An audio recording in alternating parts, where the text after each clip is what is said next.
Welcome to the Winning in Business podcast. I'm your host, Kelly Rissy, and I love talking to business professionals, leaders, and entrepreneurs who are winning in business. Are you ready to reach your next level of success? If so, join us on the Winning in Business podcast as I interview entrepreneurs, business professionals, and leaders who share how they've risen to success. Before we begin, go ahead, hit subscribe and the notification button so you'll be notified each time a new episode is released. Plug in and settle in. You're about to be inspired to rise up to your next level of success. Welcome to another episode of Winning in Business. This is your host, Kelly Rissy, and today I'm here with my special guest, Carrie Campbell. Carrie, welcome to the show. Thanks, Kelly. Happy to be here.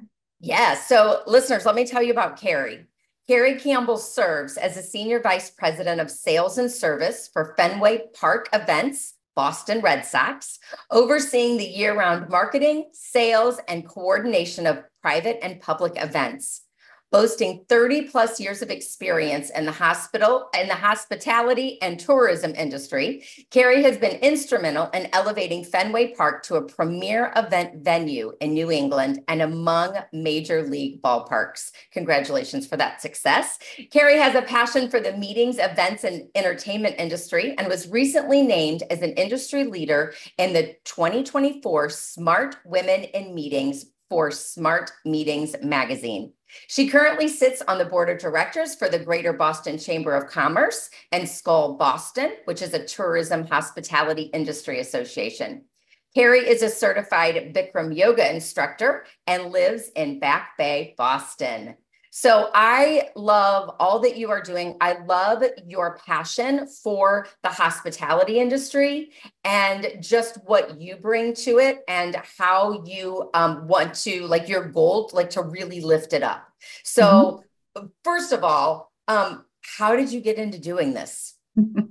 Well, not the easy way, I'll tell you that. When I went to college, I didn't even know hospitality or tourism was an option as a major. So I always wanted to be a doctor. I applied for pre-med. I got into pre-med. I got a D in chemistry 3 times. My dad knocked on my door in my dormitory and said, let's pick a new major. So I picked history because I could get A's in history. And it served me well because any type of liberal arts degree, you learn how to write well, you learn how to communicate well. And so I graduated from UConn with a history degree, University of Connecticut.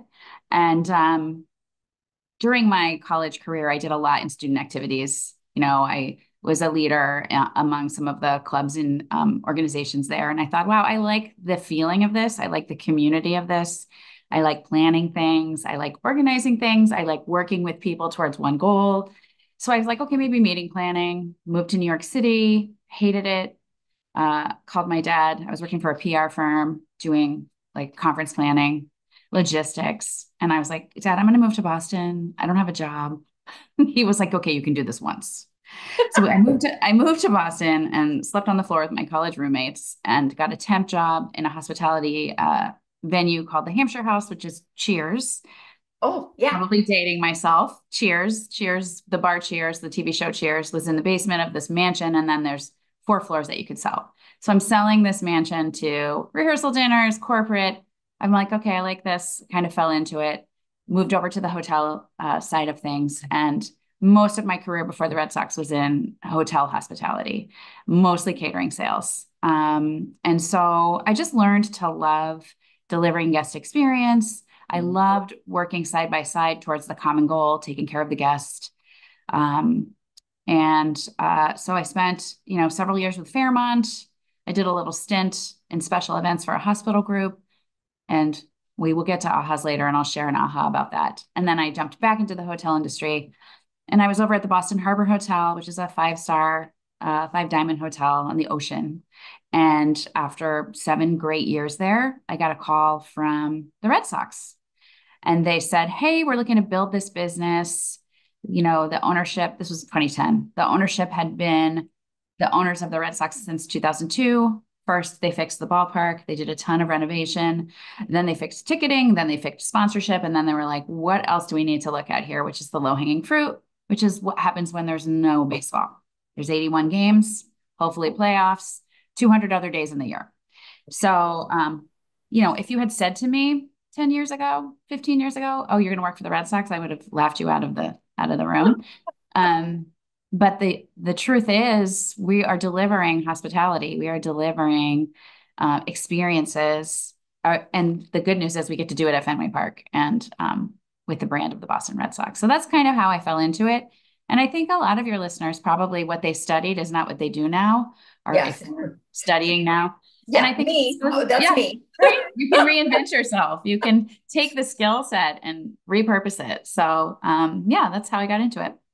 Oh, that's excellent. I mean, when you were talking about well, first of all, a couple of things. When I read your bio, I did the Freudian slip of hospital instead of Yes. hospitality. And then Yes. you're like, well, I was going to be a doctor. And Yes. then I did Worked at this a and hospital. I was like, okay, well, I don't know why that came out of my mouth, but somehow it Yeah. was connected Yeah. in your story. Right. And then thinking about just that guest experience that you provide. So my family has season tickets to the Blues games. Okay, St. Yes. Louis Blues hockey. Mhm. And the funniest thing I always say, now my kids have grown up going, right? And Yep. they love it and they enjoy it. And I sit there and I used to go when I was a kid. All right. And I Right. was like, the most entertainment that I had as a kid was watching the Zamboni machine at intermission, which was So actually as a cool. kid my favorite part. Like Yeah.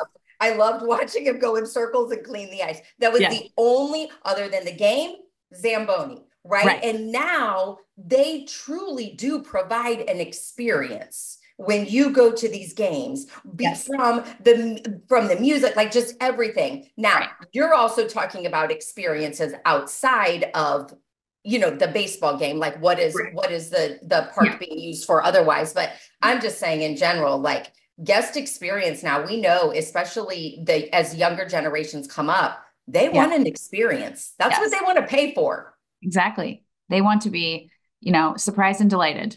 Absolutely. Yes. And be able to tell a story and have a memory.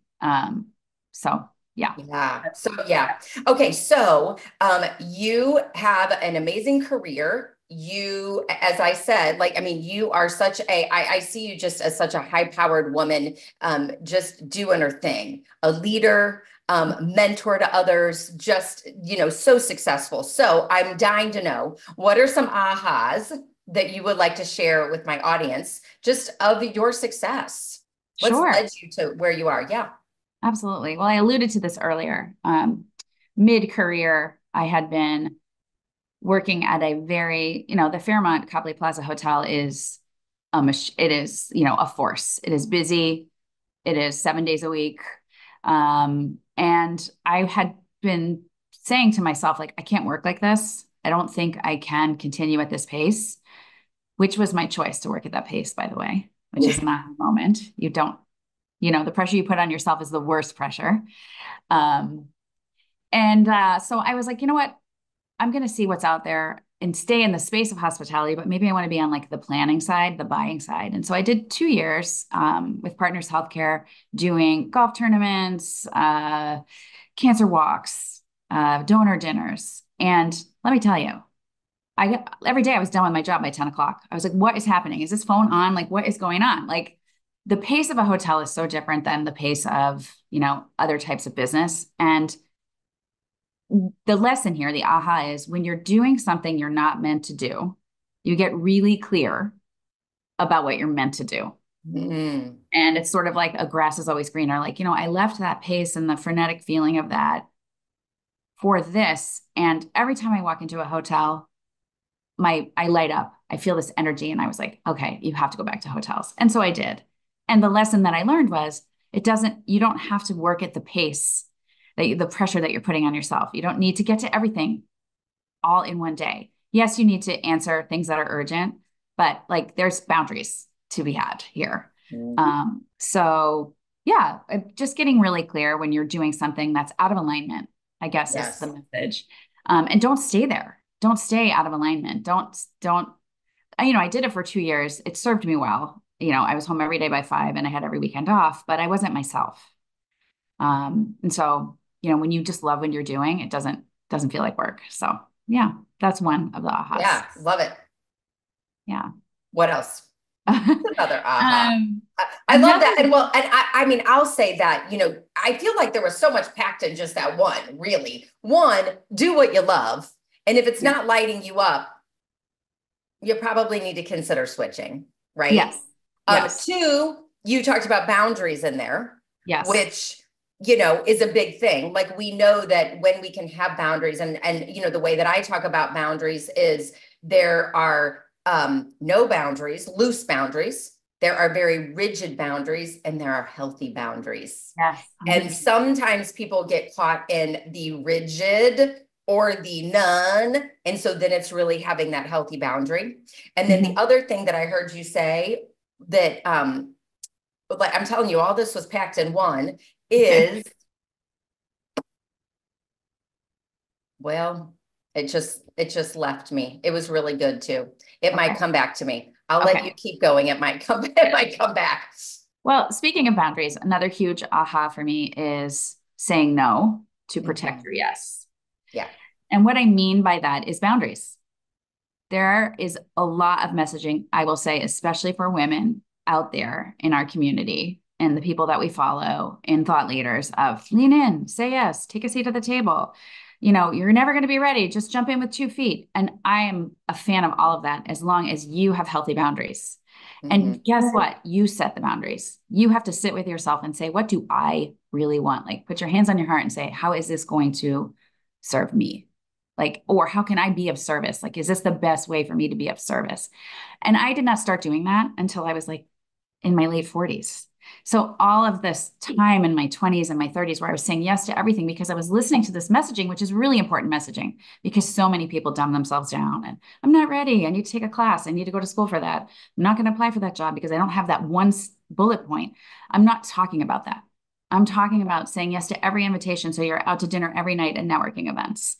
And then Mhm. all of a sudden you're spent and you don't even have time to get yourself up to go to the yoga class or the gym because you've served everyone else but yourself.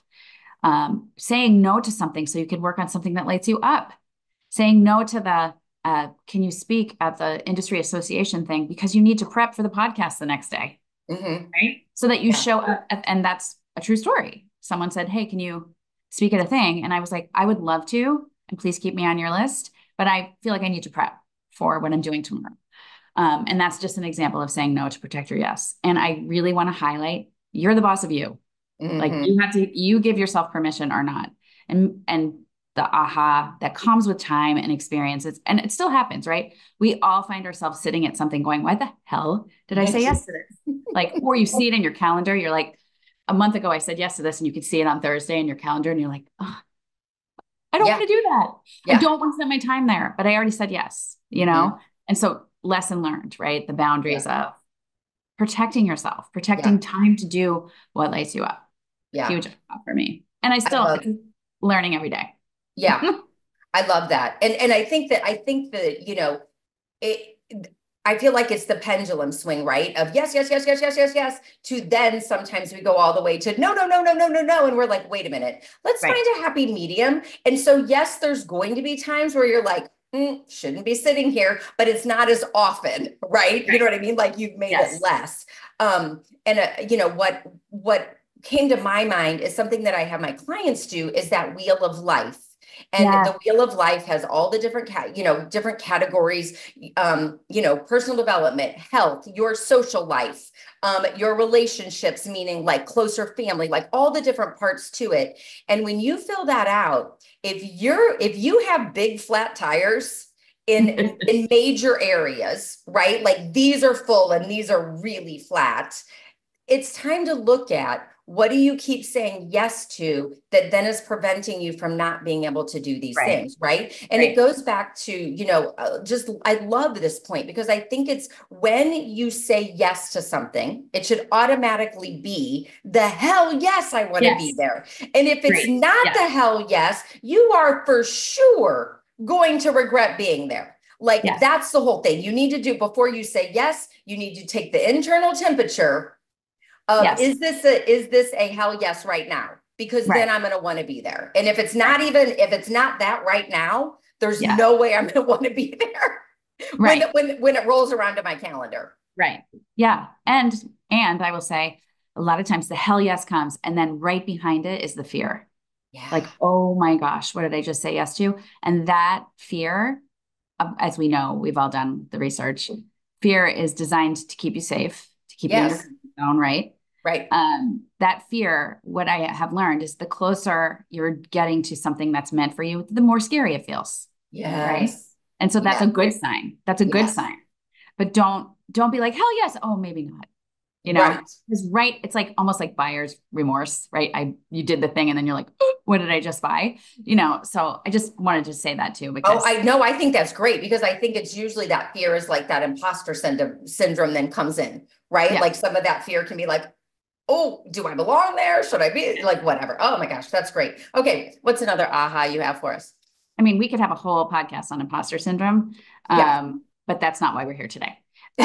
One other huge aha for me has been um, being really clear about what is happening in the moment, like what's happening, and then the tendency as humans to make up something. So, like, Mm, here's what's happening, and here's what you're making up about what's happening. I can give you an example. You're sitting in a meeting, somebody says something that feels triggering, and you start to tell yourself a story. That person doesn't even know what we do. That person has no respect for our time. Da, da, da, da. That's not what happened. The person just made a statement, right? mhm. Or I didn't get picked for the mentor program. Well, they must think I'm terrible. They must think I'm not worthy of the mentor program. There's something else going on. Like, don't make that up, right? Like, you didn't get picked for the mentor program because there's 12 spots and there was some mentees that needed something different than what you're offering. And maybe you're going to get picked for the mentor program the next time. And I just say this because you can start telling yourself a story that just lives in your body. Mhm. And then you start living your life through the lens of the story you're telling yourself, and it's just toxic. Mhm. And again, very similar to saying no to protect your yes. This is a lesson that we continue to learn in life, but I find it happens in business all the time. Somebody makes a comment 3 weeks later, someone says, when you said that, I was really offended because, I knew that was a dig at X, Y, and Z. And you're like, no, nope. Actually, it was a compliment to the person who did this project better than last year or something along those lines, not your project that you worked on 3 months ago that maybe you didn't love. So it's a really interesting thing to just keep at the top of your awareness that we Yeah. all tend to make up stories, and it happens in business and it happens at home, right? Right, right, right. know? And I So think the stories we tend to make up also our mind, because again, it's designed to keep us safe. For some reason, it goes to the negative, right? yeah, Like the negative story instead of uh-huh. the positive story, right? Yeah, Like it's shifting that to the, you know what, I didn't get picked for the mentor program because there's something better coming for me that I don't need, that they have in mind for me that I right, don't even know about yet. Right. right. But we don't make up that story. No, exactly. Exactly. Or, something else that's going to take your time. And then you would not have been able, you would be, overextended in the mentor Yeah. program. Yeah, totally. Yeah, and that is such a big, and I think the interesting thing about that is everybody's sitting around a table, right? Conference table, whatever. Someone says something, every person sitting around that table will take in and have a different story based Yes. on their upbringing, their beliefs, anything that has happened in the past to them, right? If they've Yep. gotten overlooked before or, Right. whatever, all Right. of that comes in. Unconscious bias, all of the things. Yes. Yeah. Mm-hmm. Yep. It does. It's a huge lesson because it can derail you. It can take you off course literally for your career. It can make you negative. It can make you, unappealing, professionally if you're always going down the rabbit hole of what's not working. So I Yeah. just I just say it. And also like it's not good for you, Right. you Right. know? Yeah. Yeah. So So are you able for yourself? I mean, are you able to just, was it first for you recognizing when you went into story? Like, was yeah. that the first? Yes. It's like a Yeah. self-awareness thing. Like, oh, like when you start to go into the spiral, I end up checking myself. Like, wait a second, wait a second. You're making this up. This is the facts, right? And also stop being so dramatic. This is the Yeah. fact, right? Yeah. And we Um, also know that every time you tell a story, especially when it's in that negative, whatever, every time you tell it, it gets ingrained again more, which Yeah. then make the negative emotions even stronger for the Yeah. next time something happens, right? So Yes. then you tell Totally. this friend and you tell this friend and this Oh person, yeah. you know what I mean? And then it just now, I mean, it's truly living in your body. And then your all of that, your biology or your like your stories that you're telling creates your biology, which then is 100%. why we're not healthy. Right. We get Yeah. into the stress cycle. Yes, yes. Oh my gosh, such great points. I loved all your ahas. So what I'm curious, what challenges do you still face as a professional woman with a career path trajectory? What are your challenges still? I feel like a lot of my challenges for me as a professional woman in my journey is figuring out what's next. Thinking Mm-hmm. about, I've had a really robust career. I love what I do. I've got people that I'm cultivating on my team to be leaders, and that's my job. My job is to serve. My job is to make sure that I left it in a better place than I found it, to leave a legacy, to make a mark. And now I have this amazing team that's ready Mm-hmm. to take the next step. And so my challenge is what's next for me? How can I continue to serve in this role? And I'm working through that now, which is great. Um, I want to make sure we talk about hospitality as a people first business. Mm-hmm. And so I think what's next is a real focus for the industry, for the community that I serve, both at the Red Sox and in the city of Boston. And quite frankly, globally for hospitality, the message of you've got to take care of your people so they take care of the business. There's a lot of rhetoric and an important message about making sure our guests are taken care of and looked after. That's the business, that's the profit, right? Making sure guests have a great experience and want to come back and tell other friends to come back. Um, However, if you are constantly working with a team of people saying, make sure you say yes to everything, make sure you make eye contact, make sure you use the guest name, make sure you surprise and delight, make sure you exceed expectations. Those are all really important pillars. However, as leaders, we need to make sure we're bringing those to our people as well. Make sure we're using their name. Make sure we're making eye contact, that we're present with them. Make sure they have the tools to do their job. If you're asking them to go above and beyond to create this experience, do they have the tools to do it? Do they have the training? Do they have the autonomy? Do they have the accountability, the empowerment? And these things need to be fed over and over and over and over again. It's like lifelong learning. We need to be talking to our people about this all the time. One example I have is, a lot of times, especially in the hotel industry, like, are they celebrating something special? Is it their birthday? Is it their anniversary? Is it the graduation? But do you know your very people? Is it their birthday? Did one of their kids graduate? Is one of Mm-hmm. their sons or daughters deployed and it's Mother's Day? And you're like, Happy Mother's Day. Have a great Mother's Day. And you don't know that this person is possibly in fear and pain. So taking the time to look after the people, because I promise you, when you take care of your people, they're going to just take care of the business. Yeah. Uh, and so that's a huge thing that I'm working on with my team. Um, and, just in the community at large. I'm also on a speaking journey as well, thinking about where does speaking fit into my career trajectory. Is it a keynote? Is it just part of what I do? It's certainly part of what I do every day. This afternoon, I'm presenting with our people and culture team on a mastering leadership course that we're delivering to all of our director level folks. So, yeah, And those you're are, and you're and you're an international speaker because you were on a guest panel, right? yes. I Yeah. mean, so this definitely sounds like such a great path for you to just be sharing the knowledge and the wisdom that you have over your experience, right? I Right. mean, that's Yeah. yeah.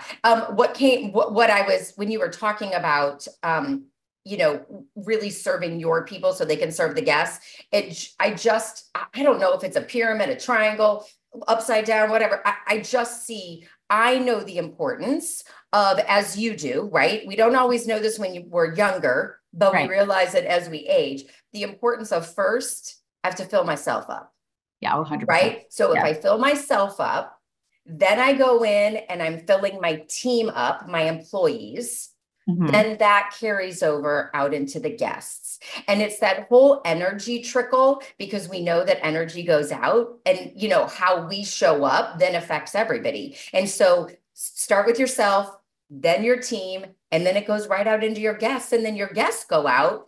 And because the guests have been taken so care of and have that experience, right? Then they're now impacting everybody, around them. And they're like, where are you staying? Or what are you doing? And where did you get this great? Because they want to know more, right? And that's, yeah, feeling. totally.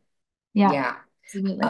So goals. So my next question was going to be goals for you. And it sounds like really speaking, sharing your knowledge and your passion, not only your knowledge, but just this passion that you have for this industry is definitely a goal for you. Any others you want to mention? Let me think for a second. Well, I have some personal goals. Yeah. As I'm on this journey, you read in my bio that I have my certification to teach yoga, and I've sort of taken a sidestep from it. I recently moved out of the community that I was in. And so I've challenged myself in 2024 to put myself out there to get back out teaching yoga, probably at nights and weekends, where it fits into my schedule. And that is part of protecting no for my yes, because every time I walk into the studio, there is a like magical feeling that comes around me. And I know that if I get back to that, not only practicing, but teaching, it'll just make me better in my job. So that's a personal career or whatever goal that I have for myself. Yeah. So that's great. Love it. So what, and it sounds like from everything that you've shared today, you are always on a professional and personal development journey. Like that is just part of you. Yes. A lifelong learner.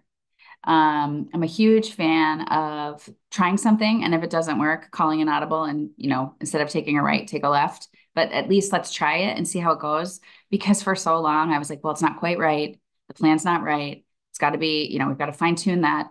And I think part of the magic as we, get a few years under our belt is just trying something, trying it and saying to everyone, it's okay if we try this, we're taking a risk. And we say, oh, nope, that's not exactly how we wanted this to go. We're going to try it this way now. It's not like you were wrong or you failed, which I'm a huge fan of failure too. You got to fail to learn. But it's okay to course correct. So yes, I am always on a journey, right? I'm always figuring out, how can I serve better? What can I improve? How can I show up for my community? What do I want to like at this age when I fast forward 10 years and look back, what do I want to have seen? What do I want to say? Okay, that's how I spent those 10 years. Because there's been times where I've looked back on the 10 years and been like, I should have done it sooner. I wish I tried harder, Yeah. And don't you think that's typically the case? Like, I don't know that anyone's like, I should have waited longer to do that. Or always like, oh, I should have done that 5 years ago or whatever. Yes. Yeah. So what's the greatest piece of advice that anyone has ever given you? Okay. It is. And I read it from a thought leader and it just hit me. And I posted it. It's posted in my bedroom and it's posted at work. It's not who you are that holds you back. It's who you think you're not. Oh yeah. Say that one more time. It's not who you are that holds you back. It's who you think you're not. It's the story you're telling yourself. Yeah. That's so good. That's so good. And that applies to everything. Yeah. Yes. And the interesting thing about that, just from the work that I do and from that, like that neuroscience coming from that space in our mind, like who we think we're not, we took on this belief just so young, right? And then we've never challenged the belief. We just keep believing it and it keeps showing up. And usually it's so deep, like it's so like in our unconscious mind, right? That you're not even aware that your decisions, literally every decision you make is coming from that place. Yeah. And that is why, like for me, that's the reason that I do what I do, to help people get out of their way so that they can get rid of that, because it's the belief of I'm not this, right? And when I do my one day breakthrough and help them see really who they are and who they always have been, that is powerful. You Powerful. know what I mean? And it's all of us, no matter what kind of upbringing we have, no matter what, like we're all carrying around the story, right? Yes. And 100%. Yes. yeah, Yeah. so that I love that quote. That is just great. Thank you for sharing that. That's great. Yeah. The last question I always ask is what's an accomplishment that you're really proud of that you'd like to share? Well, I'm really proud of the smart meetings designation that you read in Yeah. my bio. I did not see that coming. And there's several categories and several winners, but to be recognized as an industry leader, and I submitted some comments about why I'm in the industry, and then to be recognized in this way felt really good. I'm really proud of that. And I'm also really proud of how I've built teams across my career, um, and have stayed really in close touch with teams that I don't sit in an office with anymore. Like it's a kind of a joke now, like cut the cord, but I haven't cut any cords. So the community, the leaders that I've had a chance to work with, and the leaders that I've had a chance to raise, Mhm. who have high-powered, amazing careers now, it's really rewarding to look back and see that.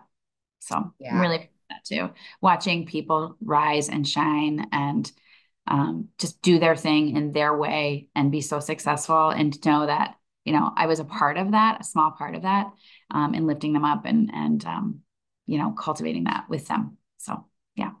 I feel that with you Yeah. of just how wonderful that feels, right? Like just such Yeah. gratitude, just Yeah. really, really the gratitude of I think towards yourself because you are the person that has helped these people, and also the just that gratitude going out to those Right. people that are just on their way shining and Yeah. lighting Yeah. up the world in their way, the purpose that they're supposed to do. Yes.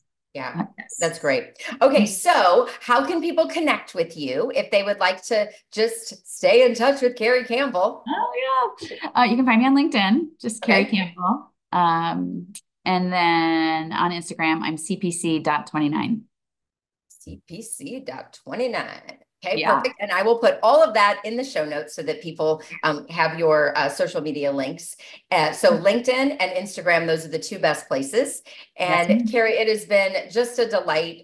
Thank you for sharing your wisdom that you Thank you. bring to the table. And I just appreciate you. And I love being a part of this speaker journey with you, right? Of Yes. really Yeah. watching you. That's how Carrie and I know each other, and watching you develop the keynote that will be big is what I'm Thank, going to say. thank Like you. I see big things Thank you. as I'm sure you do too, but Thank you. it's again cool to Thank you. watch just being that person of like, oh, I knew her win. Oh, thank you. And back at you, sister.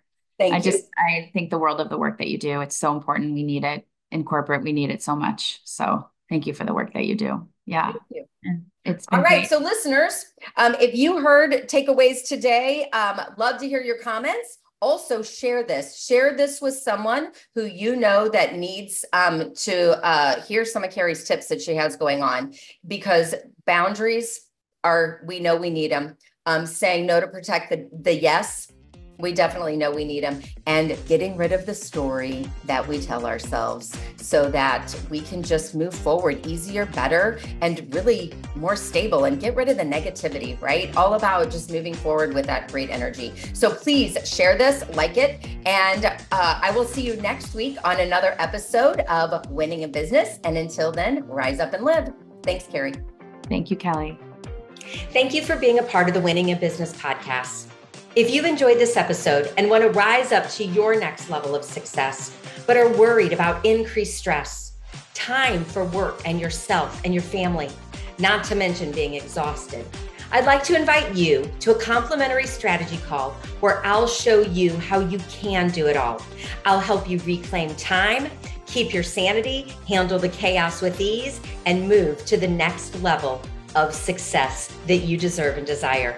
I hope you found value in listening today. Please always leave your comments, feedback, or questions. We check them all. I want you to continue winning in business and reach your next level of success. See you next time.